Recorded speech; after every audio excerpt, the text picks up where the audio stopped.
Alrighty, yo, what is going on, everybody? It's your boy, Mr. DDG94, here back with another reaction video. Today, we finna react to the WWE was in 2003 was unhinged. The WWE in 2003. Oh boy, this should be interesting. Without further ado, let's get right into this. This is by Wrestling Gifts. Let's get it. I really hope we don't get age restricted for this one. 2003 is one of the most nostalgic years in my life, to be honest. From being a little kid and watching the first Spider-Man 100 times on DVD.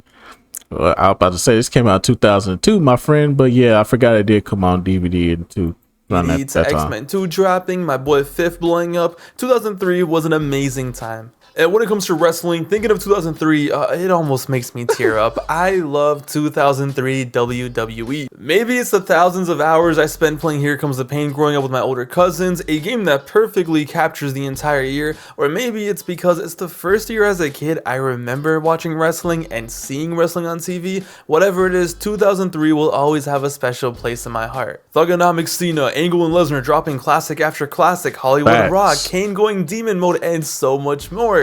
But such a good year too, bro. This is such a good year, bro. So much shit happened in this year, bro. This was a really good year for really good year. 2003 was a really good year. But the truth is, this company was batshit insane in 2003. Everyone Vince was on that shit for though. The amazing highs, but 03, bro, Vince was on that shit. I'm telling you, bro, there's no way we get the storylines we get if Vince had to be on that good shit too. I ain't gonna say what it is because we don't know what it is, but whatever the fuck Vince was on back around the mid 2000s, between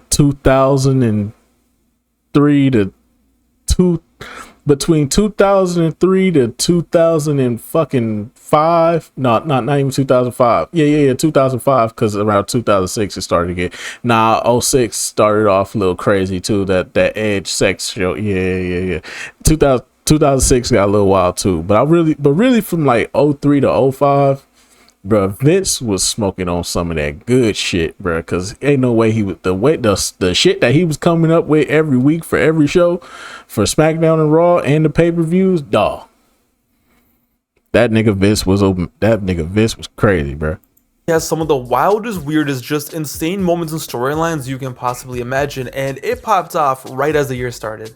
One of the major storylines on SmackDown going into 03 was Tori Wilson's father marrying Dawn Marie, and it went down on the very first episode of SmackDown of the year. And you're probably like, Pav, that's normal. We've had so many weddings in wrestling. It's tradition. They got married in their underwear. Is that normal too? And just when things couldn't get weirder, the next week we found out that the lovely just married couple didn't even last a week. Why? Why, you may ask? Did they get a divorce that fast? No. Apparently Dawn Marie made Al Wilson f her so much on their honeymoon that he died. Cause that's normal, right? Yeah, Dawn Marie literally got a body to open up 03 SmackDown. SmackDown at this time was just hilarious. Everyone remembers Angle, Cena, Taker, Lesnar doing their thing, but then it's like they had so many wrestlers on the roster where it's like, you are so lucky to be employed. Nathan Jones, Mark Jindrak, Johnny Stamboli. They had The Undertaker beefing the FBI. The full-blooded Italians. But meanwhile, on Spike TV over on Monday Night Raw, we were getting this. I don't see a problem. The build for Triple H and Scott Steiner ends up being something straight out of Magic Mike, and they proceed to have an absolutely horrible match at the Rumble. Like, we are talking about the worst world title match in history level bad. On the way to WrestleMania, they had Triple H become racist for a month because that's storytelling, pal, and Triple H won at Mania. That was some bullshit right there. Just to play both sides, we gotta give the company some credit. They did their best to hold it down for African Americans post the WrestleMania 19 debacle, because this was also the year that they had Rodney Mack and Teddy Long hold the White Boy Challenge. Yeah, years before one-on-one with The Undertaker player, it was one-on-one with Rodney Mack, white boy. Rodney Mack and Teddy Long would come out every week and claim that there wasn't a white boy in the world, let alone the roster, that could challenge Mack. Every week, Mack would destroy a white boy. Chris Nowinski, no-name local jobber, Bubba Ray Dudley, no white boy was safe. Until Goldberg pulled up. Goldberg pulled up and speared this man during his own Is that not a health hazard? And Mack had to roll down the ramp like he was on fire. And after just 5 weeks, The white boy challenge was sadly over. He climbs up on the second rope and he yells, "White boy!"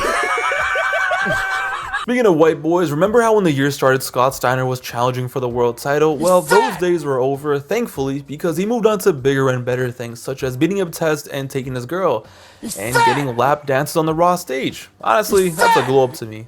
Bad Blood 03 was the first ever brand exclusive pay-per-view during the brand split era. It had a Hell in a Cell match as the main event, Goldberg was wrestling, Shawn Michaels versus Ric Flair for the first time ever. They really wanted the first show to be a success so they could get tons of buys. Do you want to know what else they added on the show to try to get some buys?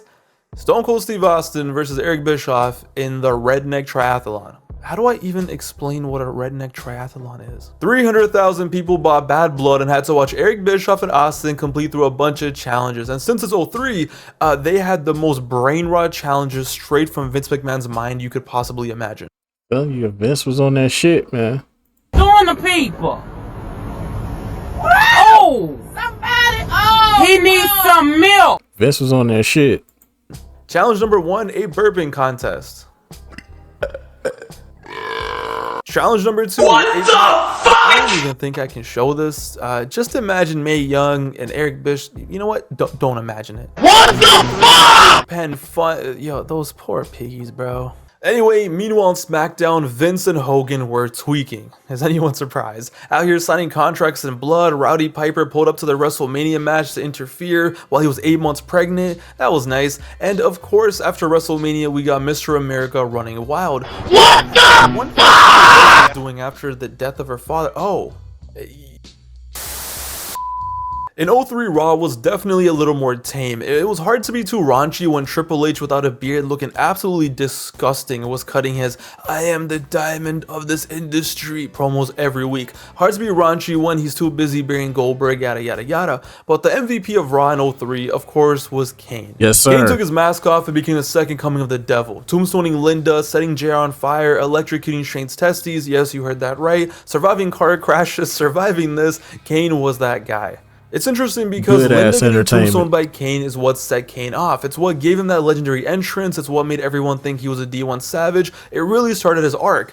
The funny thing is, that's not even the worst thing to happen to Linda McMahon in 2003. After getting tombstoned by Kane, barely, Linda McMahon went home to recover in kayfabe, and everyone assumed that after getting tombstoned that thankfully we weren't going to see her on TV for a long time, because Linda McMahon is not a real person. I need you guys to know that. But Vince had other plans for his wife. They ran an angle before SummerSlam 03 where Linda was doing a live interview via satellite with JR and King on Monday Night Raw, where they were checking in on her. And during the interview, she got up and said, "Oh, JR, I'm sorry, but there's someone at the door." It ends up being Eric Bischoff, the general manager of Raw, who was supposed to take on her son Shane in a match at SummerSlam 03 just 6 days away. This man pulled up to Linda's house, starts cornering her. Meanwhile, the cameraman is just chilling, by the way. He does not care. And he says, I shit you not, "I'm gonna hurt your son at SummerSlam, but right now, I'm here to please you." What the f was wrong with these people? Eazy-E starts tweaking. Linda tries calling for security. No one's there, just a cameraman who clearly does not care. And just to add to the drama, these idiots during this whole thing going on, they cut to commercial. You know what? Respect. Freddy vs. Jason in theaters Friday. And now, back to Eric Bischoff catching a case. We come back and Eric is once again, I repeat, tweaking, telling her to shush, calling her a big-breasted beauty, and he even says don't fight it. Eric Bischoff is like an FBI wiretap's best friend. Ladies and gentlemen, you already know what the hell they were implying was going down, and that's exactly what went down in kayfabe. Raw goes off the air in the summer of 03 with this, with SummerSlam just 6 days away. Hey, should we promote the Elimination Chamber for SummerSlam? No, let's get Eric to... No wonder ratings were crashing. Nah, this company in 03 was just on something, because on SmackDown, it was arguably worse. Vince was losing his mind, and I mean that. Whatever they say Vince did or is accused of. I told you, I knew your dad for a long time. He did that shit.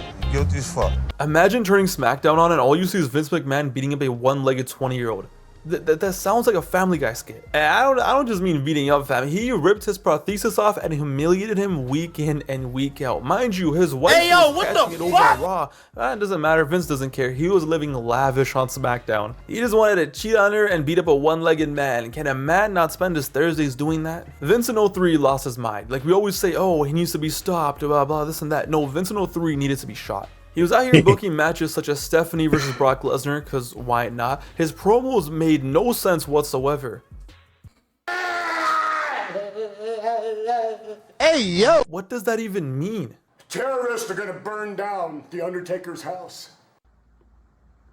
Huh? Hey, yo, what the Zach fuck? Gowen continued to catch it. One time he caught it so bad that there was more blood on the screen than most slasher movies. He was so jacked, so juiced up, and just off the rails. He booked a pay-per-view with this as the co-main event. And by the way, did he put his daughter over in the match? No. Why would he do that? And just to end the year off right, he was the one who buried The Undertaker and killed the biker gimmick. I still remember one of my earliest memories of watching wrestling was finding out that SmackDown aired at 8 p.m. on Thursdays. I was 5 years old and I turned on SmackDown, I'm all excited, and all I see is this. Kurt Angle dressed up as John Cena, and then a little person comes out dressed up as Kurt Angle, and then the little person jokingly makes Kurt Angle tap. And then the little person beat up my favorite wrestler.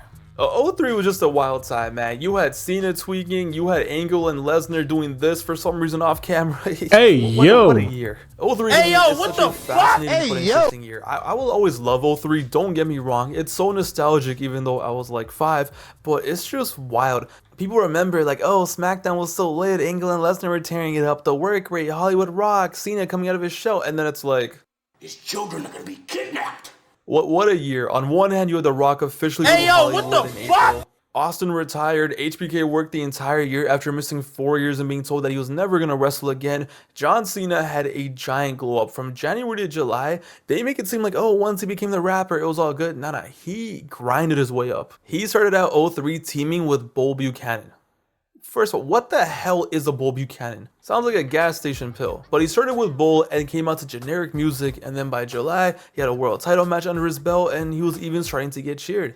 Angle and Lesnar putting on bangers, Rey Mysterio in the Cruiserweight division, Eddie Guerrero, and so much more. But on the other hand, it's like triple fraud buried the entire Raw roster. Lesnar did leave the company just 3 months after this. Undertaker took on the Big Show and A-Train at WrestleMania. They couldn't have found Hey, yo, what the else at fuck? all. Like anyone. Everything was changing, everything was chaos, the writers were on one, but like I said, I love the year. Did it age the best? Hell no, it got trashy, way too trashy, but the good definitely outweighs the bad. I love the aesthetic, I love the music, the promo videos, there was just something in the air that makes it so damn nostalgic for me. What a time it was to be alive. This is definitely though one of those years where like if you're older you probably hate it, if you're younger you're probably like, why did you guys watch this stuff? But if you're around my age and grew up on YouTube watching all these clips, growing up playing Here Comes the Pain, you bought the DVDs from this era, you're always gonna love it. But just remember, the next time you hear about 03 SmackDown, 03 Raw, or 03 wrestling in general, just remember, they lost their damn mind during this year. Yeah, no wonder we grew up to be screw-ups. This is what we were raised on. Facts. But anyway, so let's just go about doing for this one. Like I said, Vince was on that finest and shit, cause nigga, the shit they was putting it out around this time frame, bruh. What the fuck is this? What the fuck is this? Bruh, Vince was on that finest of shit. I'm telling you, bruh, from 03 to 05, WWE was on some other shit, bruh. I'm telling you, dog. Vince was on probably some of that good, the finest of the finest shit that you could find. Cause ain't no way a mad, you gotta be a sick individual to come up with these storylines every week. Bruh, from 03 to 05, that nigga was tweaking, bruh. What the fuck is this? What the fuck is this? I'm telling you, but anyway, so let's just go about doing for this one. I will see you all in the next video. Till then, deuces.